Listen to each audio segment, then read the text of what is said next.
les amis, Un beau jour commence, et puisque nous sommes réunis, chantons ensemble, bonjour, bonjour à ce beau jour. Bonjour les amis, un beau jour commence, et puisque nous sommes réunis, chantons ensemble, bonjour, bonjour à ce beau jour. Bonjour Denise. bonjour Marcel, Bonjour l'assistance, bonjour à Katia, tous, bonjour Romain, Brigitte, bonjour aux autorités, bonjour à Bonjour toute à la tous, population bonjour, de bonjour. Kara, bonjour.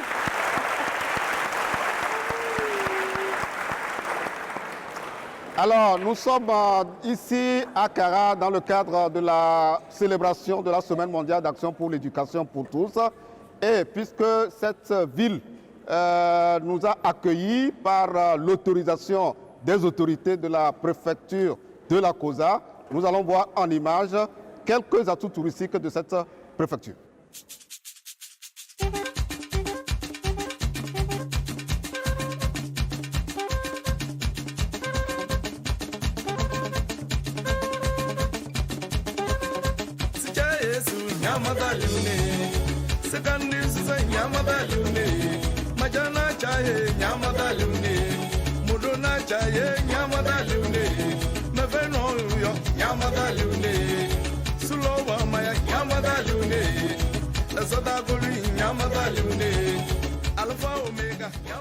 On va demander aux représentants du préfet de nous dire un mot. Nous vous proposons d'accueillir le représentant du préfet sur le podium.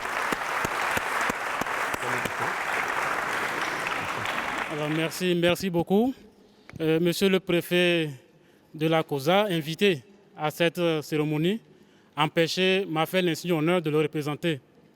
Alors, monsieur le représentant du ministre en charge de l'éducation, monsieur le président du conseil d'administration de la coalition pour l'éducation pour tous au Togo, honorables députés à l'Assemblée nationale, distingués invités, chers acteurs du monde éducatif, c'est avec honneur que je prends la parole au nom du préfet de la COSA pour d'abord vous transmettre ces salutations et vous transmettre également tous ces vœux de bonne séance à Kara. Il est tellement honoré, encore une fois, d'abriter cette importante cérémonie, la ville de Kara et toute la région de la Kara. Et à travers ma petite voix, il vous transmet également ses souhaits d'un agréable séjour dans cette belle cité des Monts Kabylie. Alors, monsieur le préfet de la COSA vous souhaite une bonne cérémonie et que tout se passe selon la bonne volonté du Dieu Tout-Puissant. Merci, monsieur le représentant du préfet. Comme c'est de l'éducation qu'il s'agit, nous allons accueillir monsieur le directeur régional de l'éducation de la CARA pour nous donner son allocution de circonstances. Monsieur le DRE, nous vous prions de rejoindre le podium. Monsieur le représentant du préfet de la COSA, Monsieur le président du conseil d'administration de la coalition nationale togolaise pour l'éducation pour tous, mesdames et messieurs les invités, mesdames et messieurs en vos titres et grades, tout protocole observé, monsieur le ministre des enseignements primaires, secondaires, techniques et de l'artisanat, le professeur Doji Komlan Kokorko, a bien voulu participer personnellement à cet événement de lancement de la Journée mondiale d'action pour l'éducation. Il m'a demandé de bien vouloir le représenter à cette activité.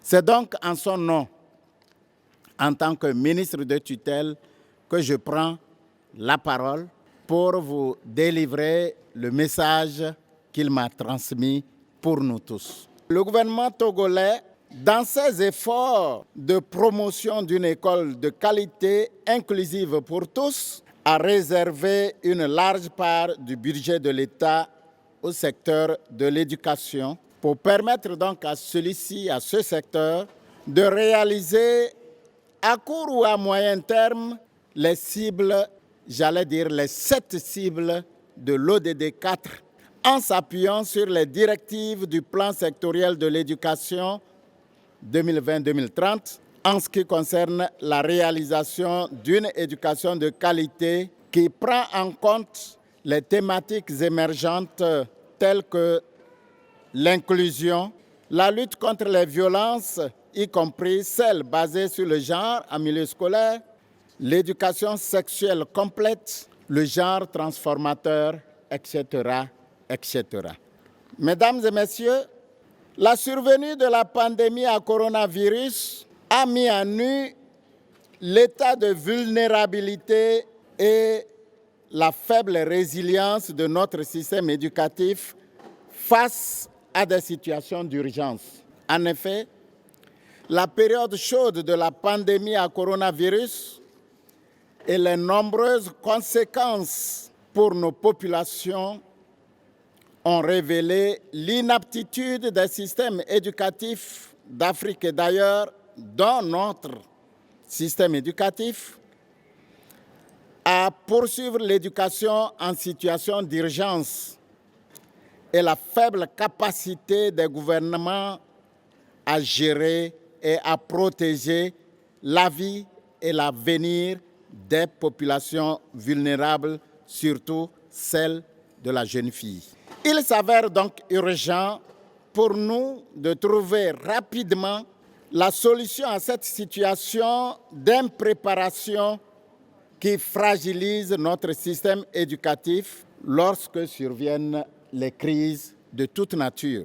C'est à ce titre que je voudrais saluer ici l'initiative de la Coalition nationale togolaise pour l'éducation pour tous pour avoir perçu ce problème et surtout pour avoir décidé assez tôt d'engager des actions urgentes afin de corriger l'impréparation et renforcer la résilience du système éducatif de notre pays. Le thème « Protégeons l'éducation en situation d'urgence maintenant » choisi par la Coalition nationale togolaise pour l'éducation pour tous, pour la célébration de la Semaine mondiale d'action pour l'éducation 2022 est largement évocateur. C'est donc sur ces mots que je voudrais humblement, au nom du ministre des Enseignements primaires, secondaires, techniques et de l'artisanat, le professeur Komla Doji Kokoroko, déclarer solennellement lancer les activités de la Journée mondiale d'action pour l'éducation.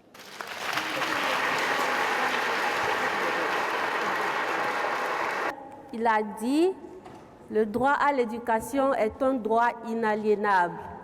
Et ça correspond bien au thème choisi cette année pour la SMAE, « Protégeons l'éducation en situation d'urgence maintenant ». Les situations d'urgence, c'est les inondations, c'est les feux de brousse, c'est la COVID-19, c'est Ebola, c'est beaucoup de choses qui peuvent interrompre l'éducation. Mais si nous protégeons l'éducation, si nous planifions l'éducation, nous n'allons pas être surpris par ces catastrophes qui viendront perturber un tout petit peu notre éducation. Alors nous sommes ici aujourd'hui pour la Semaine mondiale d'action pour l'éducation. C'est quoi concrètement? C'est un événement mondial qui est organisé par notre plus grand réseau qu'on appelle la Campagne mondiale pour l'éducation basée à Johannesburg en Afrique du Sud. L'activité se réalise en collaboration avec toutes les coalitions d'Afrique et d'ailleurs, je veux parler des coalitions d'Asie pour plaider en faveur de l'éducation inclusive de qualité pour tous. Merci beaucoup, merci d'être là.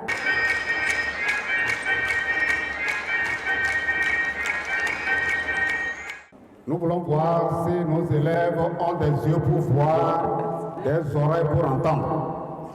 Ceux qui ont les yeux pour voir, les oreilles pour entendre, ils vont gagner des prix. Nous avons demandé que 6 élèves viennent ici. On va leur poser de petites questions. J'ai une petite question pour toi. Si tu réponds bien à la question, tu pars avec un prix. Quel est le nom de la structure qui organise cet événement? C'est Semaine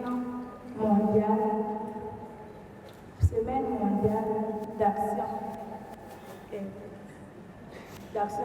pour l'éducation. C'est la bonne réponse? C'est la bonne réponse?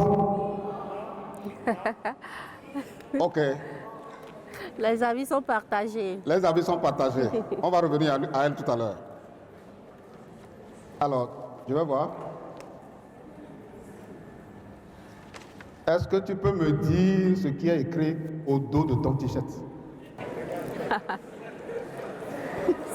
C'est difficile, hein? Faites-lui un mot pour l'encourager, il va trouver la réponse. Alors, comme il n'a pas trouvé, celle qui est derrière va lire ce qu'il y a derrière, sur le tricot. Lis, à haute voix. Protégeons l'éducation en situation d'urgence maintenant. Ah, vous voyez, chers élèves, je vous ai dit, il faut avoir les yeux pour voir et pour lire. Quand on te donne quelque chose, il faut lire. Est-ce que c'est un habit? S'il y a quelque chose qui est écrit là-dessus, il faut lire. N'est-ce pas? Alors, finalement, c'est toi qui prends le prix. Alors, donc, on t'a donné une deuxième chance, ça t'a permis de remporter. Tu as pu lire au moins ce qui est au dos. Maintenant, toi-même, là, qu'est-ce qui est écrit sur ton dos? Est-ce que c'est la même chose ou bien c'est autre chose? C'est pas la même chose. C'est la même chose. Alors, tout le monde va lire. Protégeons l'éducation en situation d'urgence maintenant. C'est la même chose qui est écrit sur son t-shirt, donc tu n'as pas lu. Prochainement, quand on te donne un habit, il faut lire, n'est-ce pas? Très bien. Ok, prends le t-shirt. Tu peux aller. Alors, toi, on va te donner une deuxième chance. Qu'est-ce que tu veux devenir dans la vie demain? Demain, je veux devenir un docteur. Quelle est la série qu'on fait pour être docteur?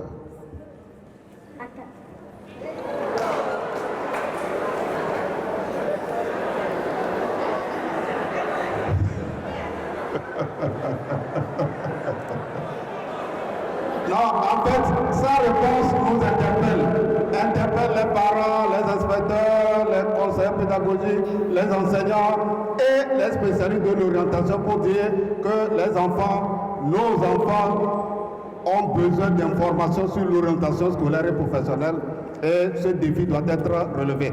Donc, le professeur de mathématiques et de SVT qui viennent dans la salle de classe doivent dire à quoi servent les mathématiques et les SVT. L'enfant qui réussit bien dans ces matières peut embrasser quelle carrière demain. Voilà le message que nous pouvons déceler de la réponse qu'il a donnée. En réalité, il nous a donné une réponse. Parce que nous interpeller tout le monde, c'est une réponse qu'il nous a donnée. Pour dire, nous avons du travail à faire sur nos enfants. Tu as droit à un t-shirt. Prends le t-shirt. Faites-lui un banc.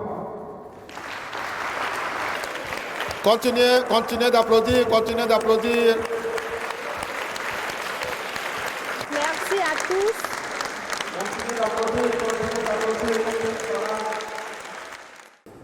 Qui est l'actuel ministre des enseignements préscolaires, primaires, secondaires, techniques et de l'artisanat? Quel est son nom? Monsieur Dodji. Ah, il y a plusieurs Dodji dans la vie. Hein. Quand tu dis Dodji, simplement là. Est-ce qu'on peut fausser ça là aussi? Oui, vas-y. C'est Monsieur Dodji. Dodji quoi? Il faut, tout élève doit connaître le nom de son ministre, du ministre. Si tu as de l'enseignement technique, tu dois connaître le nom du ministre de l'enseignement technique. Si tu as de l'enseignement primaire, secondaire, tu dois connaître le nom du ministre, n'est-ce pas? Si tu ne trouves pas, on va appeler un autre élève pour venir prendre le prix. C'est Monsieur Dodji. Qui a la réponse? Qui vient répondre? Oui, donc dans la réponse, on va nous traduire. Oui. Il dit, on prend Dodji ici, on ajoute chez celui-là, ça fait Dodji Kokoroko. Dodji Kokoroko, donc c'est lui qui a le prix. Donc toi tu n'as pas le prix. Donc c'est le professeur Komla Dodji Kokoroko. vous avez le devoir de connaître le nom de votre ministre de l'Éducation. Quelle est l'activité qui nous réunit ici à la Maison des Jeunes de Kara? L'activité qui nous réunit ici est de protéger l'éducation pour valoriser le genre des gens qui sont handicapés pour qu'eux aussi puissent aller à l'école. Oui. Wow, merci beaucoup. Il a expliqué le terme de l'activité. C'est ça, non? Tu as bien compris. Donc, je crois qu'il peut gagner le prix. Merci. Mais l'activité qui nous réunit aujourd'hui, c'est la Semaine mondiale d'action pour l'éducation. Et comme tu l'as dit, c'est de sensibiliser tous les acteurs et de plaider pour que tout le monde ait droit à l'éducation. Merci beaucoup. Comment s'appelle le ministre de l'Éducation primaire, secondaire, technique et de l'artisanat? Wow.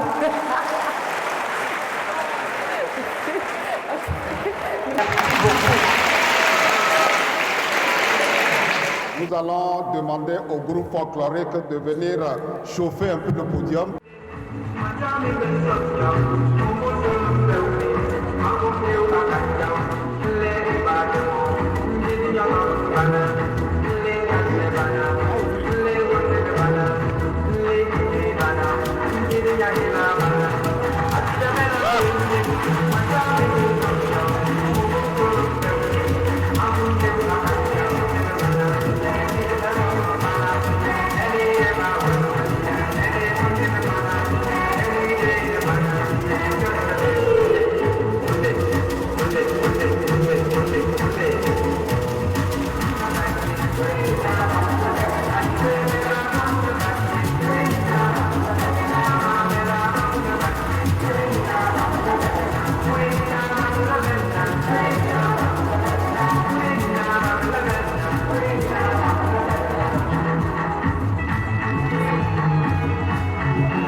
Touristique de la région de la Kara. Nous allons écouter à présent le président du conseil d'administration de la coalition comme annoncé.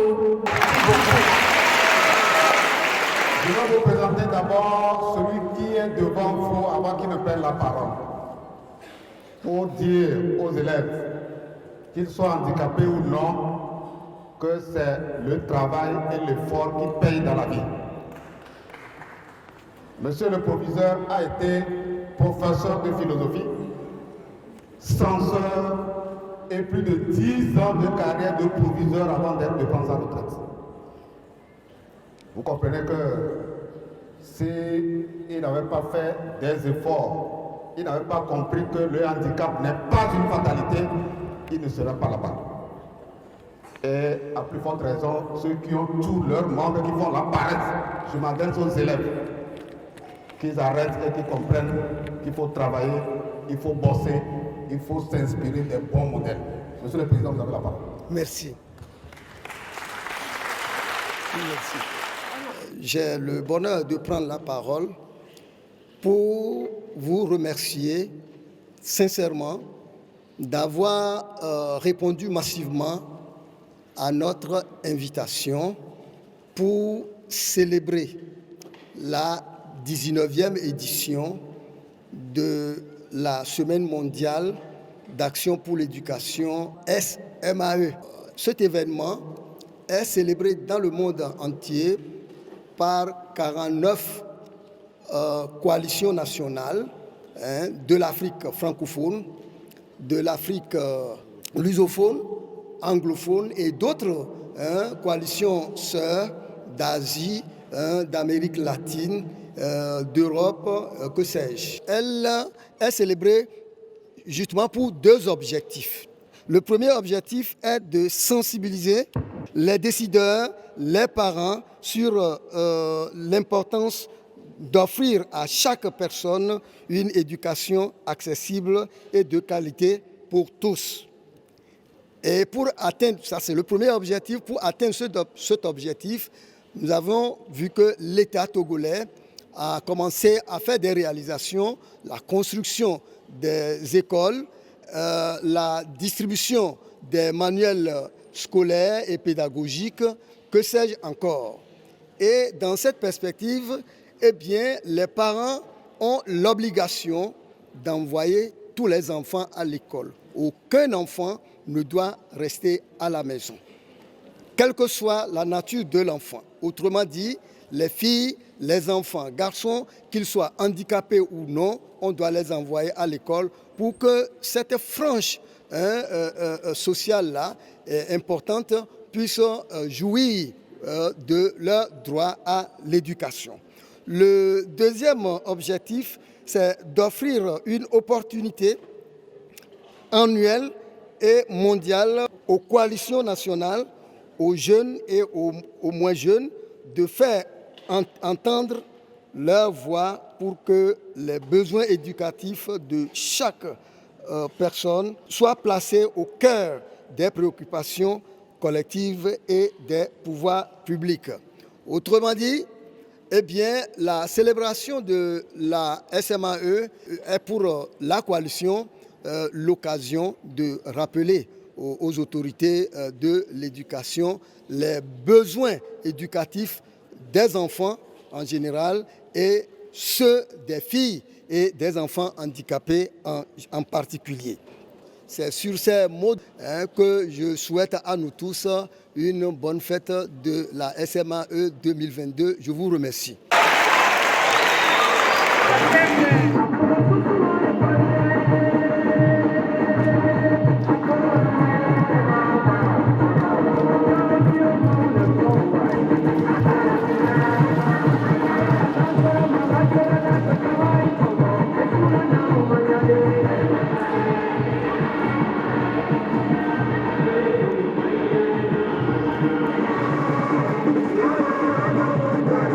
Nous arrivons à une autre étape de notre célébration où il est prévu de vous projeter les interviews de certaines personnalités. Le secrétaire technique permanent du plan sectoriel de l'éducation, M. Akakpo, l'actuel directeur de l'INSEE, qui s'est prononcé sur ce qui est en train de se faire pour que le genre et l'inclusion soient suffisamment pris en compte dans le plan sectoriel de l'éducation.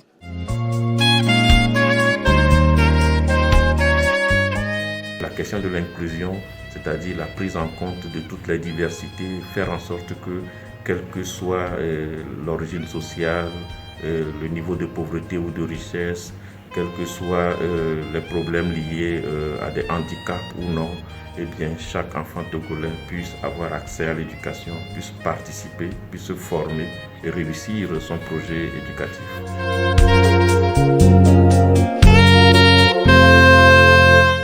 La question de l'inclusion et du genre sont des questions très importantes contenues dans l'ODD 4, l'objectif de développement durable numéro 4 consacré à l'éducation.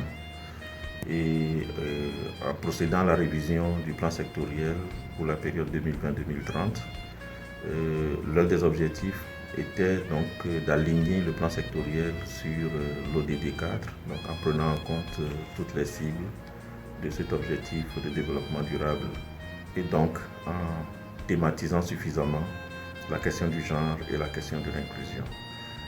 Dans le processus de révision, donc, on a particulièrement travaillé sur ces deux concepts.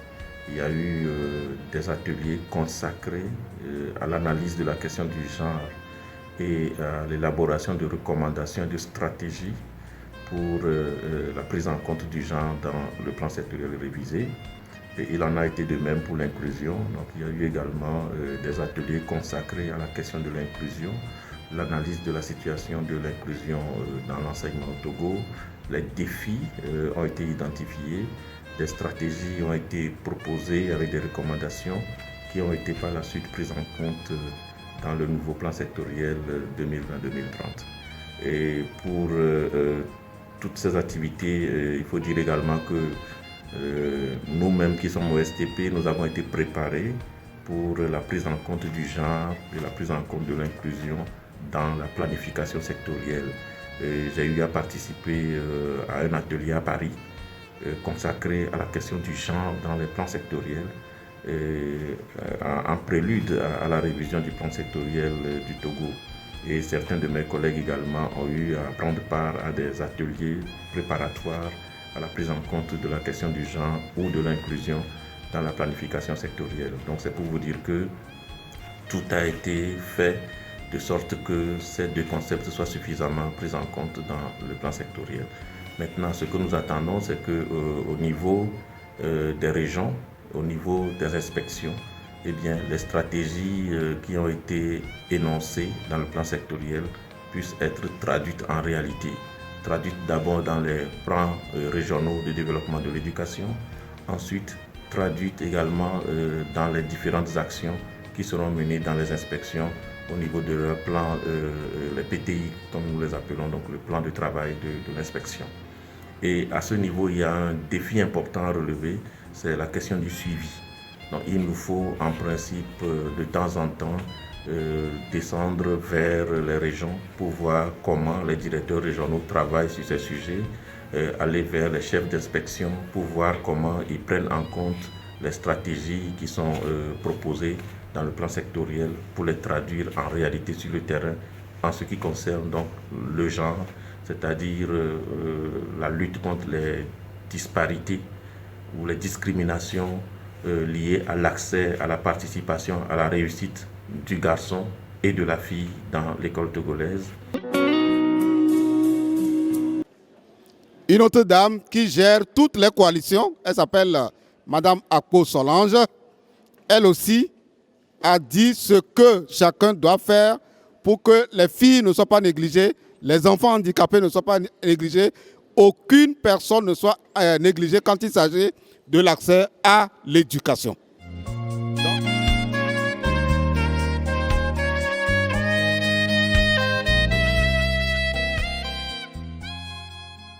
Le système éducatif fait face à des situations d'urgence variées et multiples, que ce soit les attaques contre l'éducation, les phénomènes climatiques qui rendent quelquefois l'éducation, l'accès aux écoles difficile.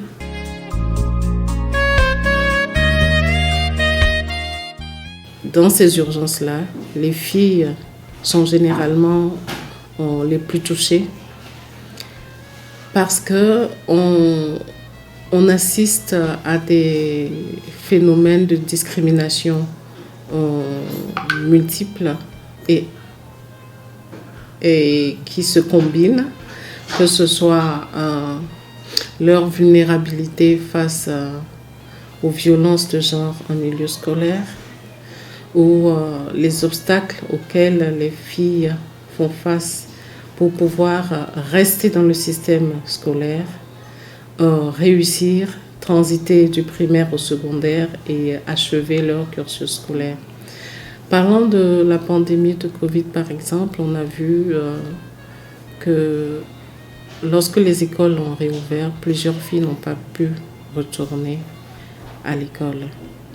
Certaines parce qu'elles ont été mariées entre-temps, des mariages précoces, ou parce qu'elles sont tombées enceintes, donc elles ne peuvent pas continuer leur éducation.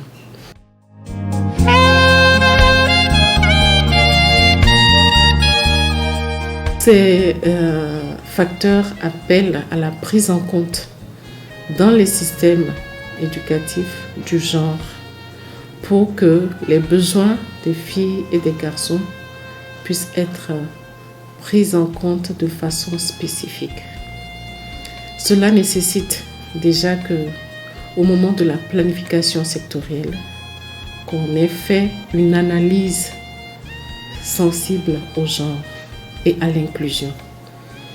Cette analyse appelle à s'interroger sur la façon dont les politiques éducatives prennent en compte les filles et les garçons, la façon dont les stratégies visent à lever les obstacles qui auparavant aient été identifiés.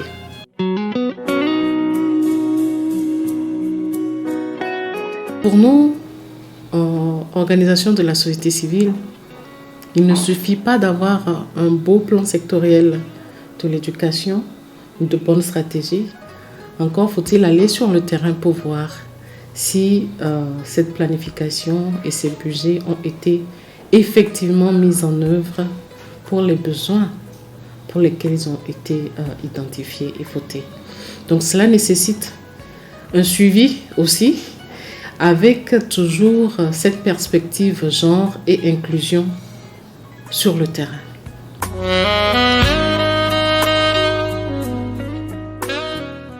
Des coalitions africaines, des coalitions du monde entier.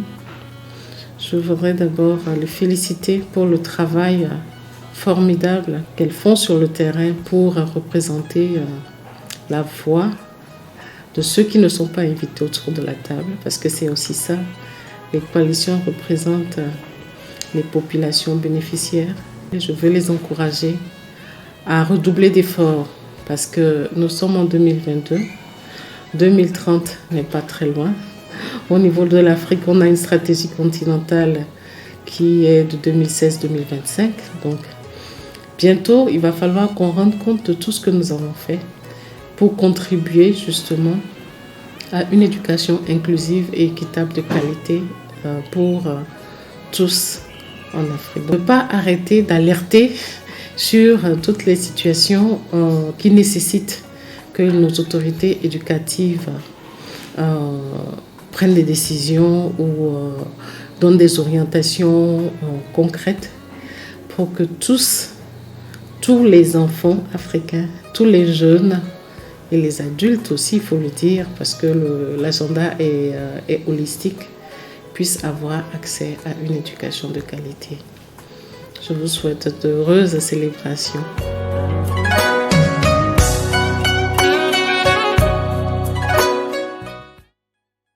Protégeant l'éducation en situation d'urgence, les élèves se sont portés volontaires avec l'accompagnement de leurs enseignants pour nous expliquer ce que ça veut dire. Nous allons donc demander au groupe de sketch.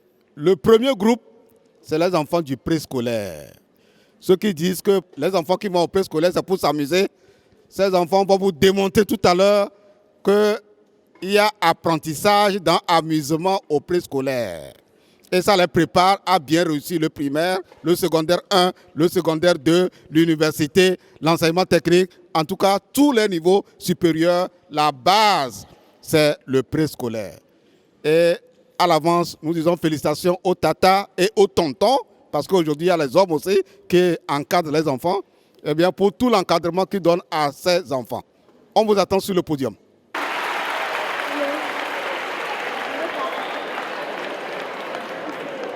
Bonsoir l'Assemblée, merci pour vos encouragements. Maintenant, vous allez prêter attention. Moshi, tu vas nous dire ce que tu connais. Hein?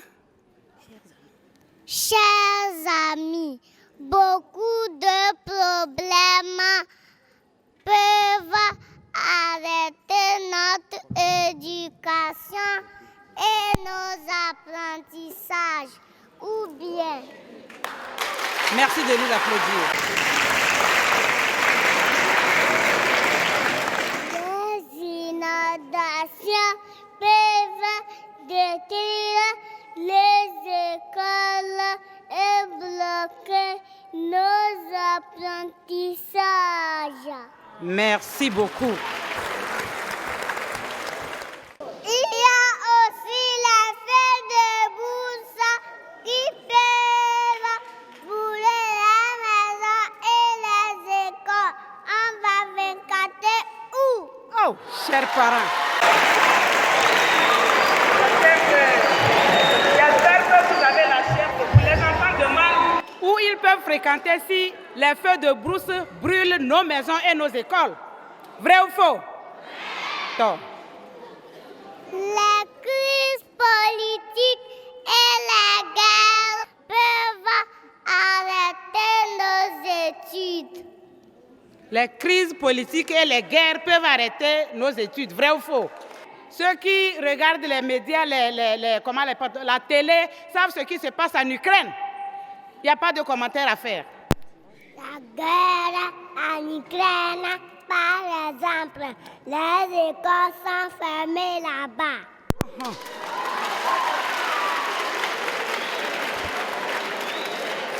Il paraît que les écoles sont fermées en Ukraine à cause de la guerre. La pandémie de corona a entraîné la reine et la fermeture des écoles pendant des mois au Togo et dans le monde.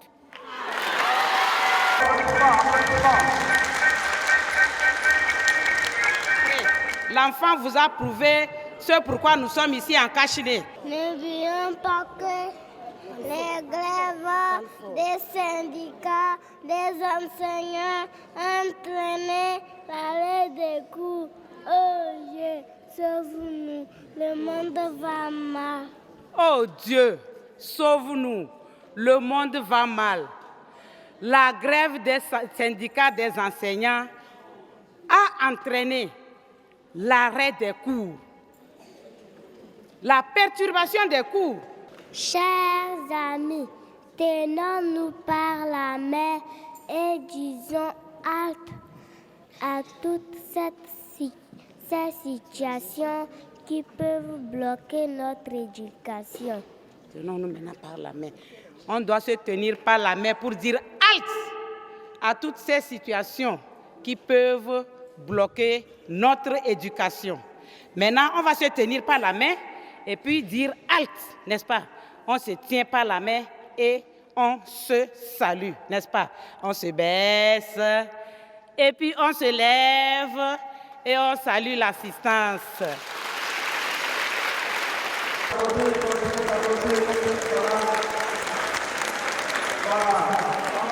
Et la boue bisous. Vous venez de suivre tout à l'heure les tout petits du jardin d'enfants. Ils ont donné les types de situations qui peuvent entraîner l'arrêt des cours. Maintenant, ce groupe va revenir sur chaque situation. Il faudra donc éviter de construire les écoles et les habitations dans les zones inondables. Face à ce problème, nous avons comme solution conscientiser la population pour éviter les feux de brousse criminels, surtout quand les écoles sont entourées d'arbres.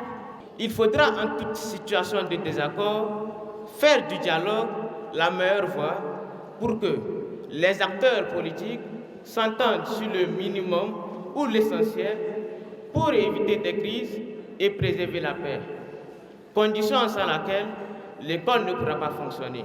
Nous pouvons faire du dialogue et du compromis des moyens de préservation de la paix pour que les populations, les élèves et les enseignants continuent l'école et les apprentissages.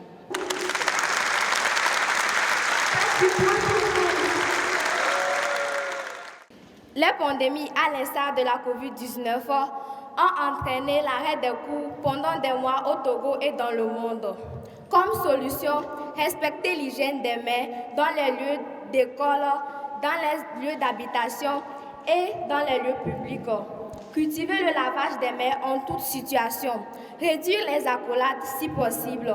Respecter les consignes de santé données par les autorités de notre pays à toute la population. Porter le cache-nez, se faire vacciner, éviter les rumeurs sur l'inefficacité des vaccins et montrer le bon exemple. Les grèves des syndicats peuvent entraîner l'arrêt des cours. Cette situation ne regarde pas les élèves, même s'il y a absence de profs. Ce qu'il faut, c'est que les élèves restent à l'école en travail de groupe pour apprendre leurs leçons, faire des exercices et non descendre dans la rue. Les parents et les associations des parents d'élèves doivent parler à leurs enfants sur les dangers de la route et les autres risques auxquels ils s'exposent en allant pendant les grèves, causer des actes de vandalisme qui n'honorent pas la jeunesse scolaire de notre pays. Nous devons montrer que l'éducation civique que nous apprenons à l'école est pratiquée par nous-mêmes. Dans toute situation de crise ou d'urgence, les chefs d'établissement doivent expliquer aux élèves que leur problème est en train de se régler à un niveau plus élevé. Et donc, les élèves doivent garder leur calme, être à l'écoute des parents, des autorités locales, des chefs religieux et traditionnels.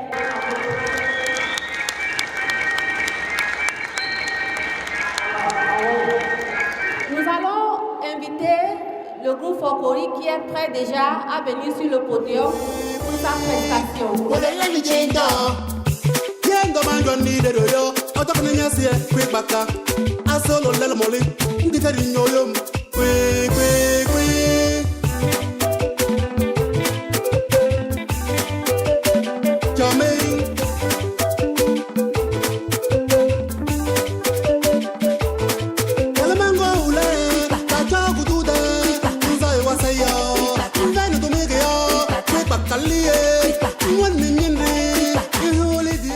Nous tendons pratiquement vers la fin de notre agenda du programme du jour, mais il y a deux autres interventions très importantes. Vous savez que la Semaine mondiale d'action pour l'éducation pour tous est toujours sanctionnée par ce que nous pouvons appeler le mot de plaidoyer des jeunes, des enfants à l'endroit de nos autorités. Qu'est-ce qu'ils attendent en réalité de nos autorités en termes de réponse à leurs problèmes d'accès, de qualité et de gouvernance? C'est tout ça que nous allons voir tout à l'heure. Nous sommes là pour plaidoyer auprès des autorités en faveur de l'éducation. L'éducation est officiellement reconnue comme un droit de l'homme depuis l'adoption en 1948 de la Déclaration universelle des droits de l'homme qui stipule en son article 26 que toute personne a droit à l'éducation. Cependant, l'accès à l'éducation reste un défi dans nombre de pays du monde. L'ONU estime que 258 millions d'enfants et de jeunes ne sont pas scolarisés selon les données de l'Institut de statistique de l'UNESCO pour l'année scolaire se terminant en 2018. Ce total comprend 59 millions d'enfants en âge de fréquenter le primaire, 62 millions d'enfants en âge de fréquenter le premier cycle du secondaire et 138 millions en âge de fréquenter le deuxième cycle du secondaire. Au Togo, le PSE 2020-2030 révèle qu'au cours de l'année scolaire 2016, 17,95% des enfants en âge de fréquenter l'enseignement primaire étaient en situation de non-scolarisation, contre 11,5% en 2010. 8,1% d'enfants n'ont jamais eu l'accès à l'école, tandis que 1,4% d'enfants ont abandonné de façon précoce.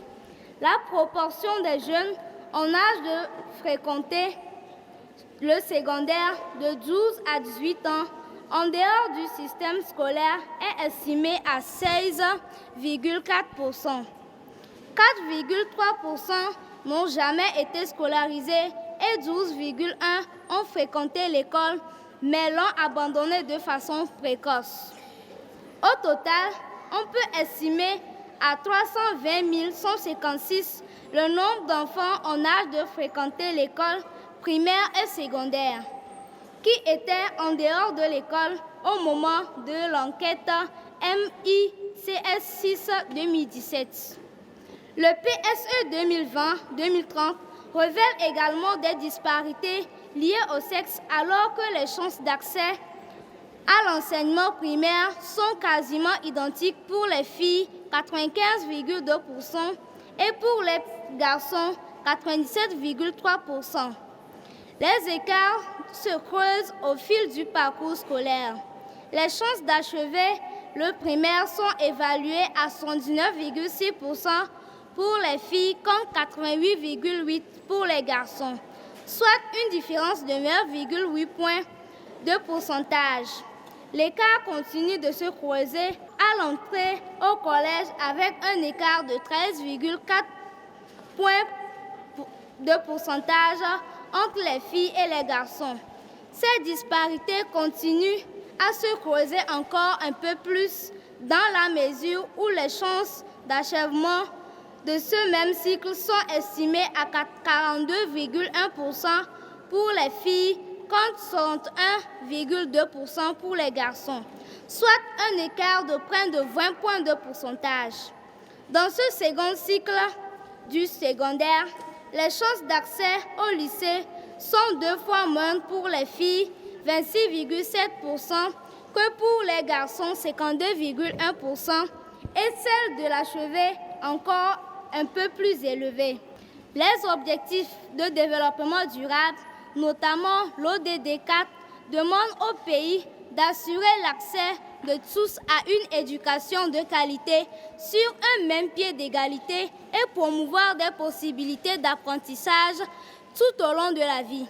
Ce qui voudra dire de ne laisser personne de côté, que ce soit les garçons, les filles ou les enfants handicapés.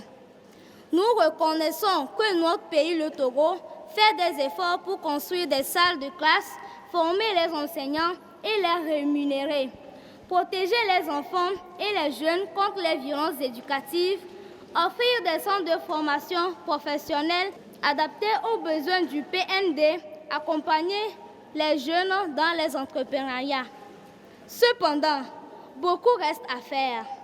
Les défis majeurs que doit relever notre éducation nationale sont ceux de la construction d'une école plus égalitaire, de l'élévation du niveau de qualification de tous les élèves, du développement de la citoyenneté, de l'émancipation des individus, enfin de l'amélioration des conditions de travail des personnels. À la lumière des urgences majeures qui se produisent partout dans le monde et de leurs impacts dévastateurs sur le droit à l'éducation, 2 millions de personnes, en particulier les plus vulnérables, la Semaine mondiale d'action pour l'éducation, que les 38 coalitions nationales d'éducation est important plus que jamais. C'est un appel urgent et fort aux États, à notre gouvernement, à la communauté éducative, dans son ensemble de protéger l'éducation en situation d'urgence. La Coalition nationale togolaise pour l'éducation pour tous, la fêtière des organisations de la société civile actives en éducation, lance un appel pour les environnements d'apprentissage sûrs et accessibles à tous les apprenants dans les situations d'urgence sans aucune discrimination, fondée sur le genre, le handicap, la race, l'origine ethnique ou autres facteurs. Je vous remercie.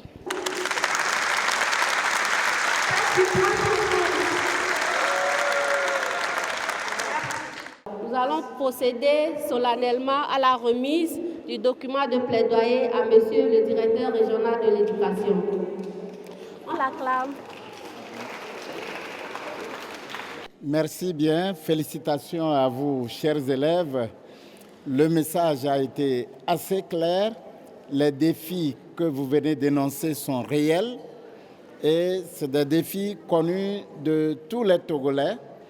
Je vous rassure que ce message, ce document de plaidoyer sera transmis à qui de droit et que nous, au niveau régional, au niveau déconcentré, ici à Kara et dans les autres régions éducatives du Togo, nous ferons de notre mieux pour contribuer plus efficacement à la réalisation d'une éducation inclusive de qualité pour tous et surtout une éducation sensible au genre. Nous voudrions vous dire que dès cet instant, nous prenons déjà l'engagement d'être à vos côtés dans le combat pour une éducation de qualité. Je vous remercie. Merci. Merci encore au directeur régional de l'éducation. Merci aux élèves. Nous sommes arrivés à la fin donc, de cette célébration. Nous allons demander au groupe folklorique de nous rejoindre sur ce plateau. Nous bouclons donc cette célébration de la Semaine mondiale d'action pour l'éducation pour tous à Kara ici. Et merci à tout le public. On va terminer par le groupe folklorique qui veut bien nous dire au revoir en espérant qu'une autre célébration nous fera venir dans la région de la Kara.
La Semaine mondiale d'action pour l'éducation nous a sensibilisés, voire mobilisés par rapport aux situations d'urgence qui peuvent momentanément arrêter l'éducation et la formation des enfants. Nous venons de célébrer ou de clôturer l'événement qu'est la SMAE, la Semaine mondiale d'action pour l'éducation, édition 2022.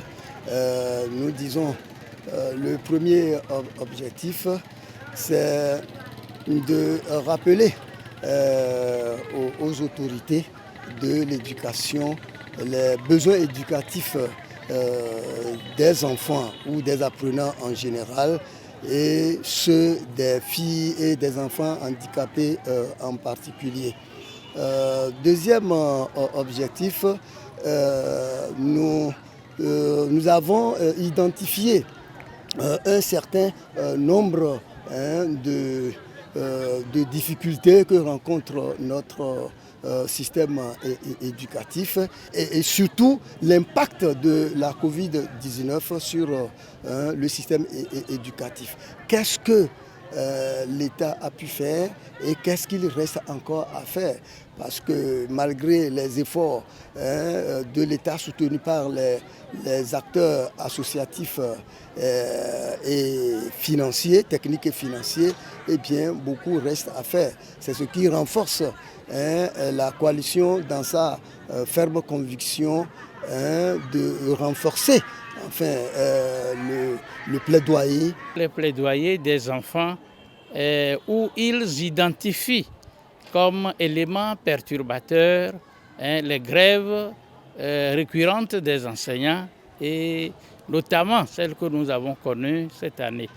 J'ai été très sensible. Notre engagement, c'est tout d'abord sensibiliser les parents à former leurs enfants d'abord au niveau de la sexualité et aussi les sensibiliser à envoyer les enfants à l'école, à ne pas faire de différence entre les filles et les garçons, les enfants handicapés et non handicapés. Et surtout, leur parler, leur éduquer dans le sens de ne pas sortir dans la rue quand les enseignants sont en grève.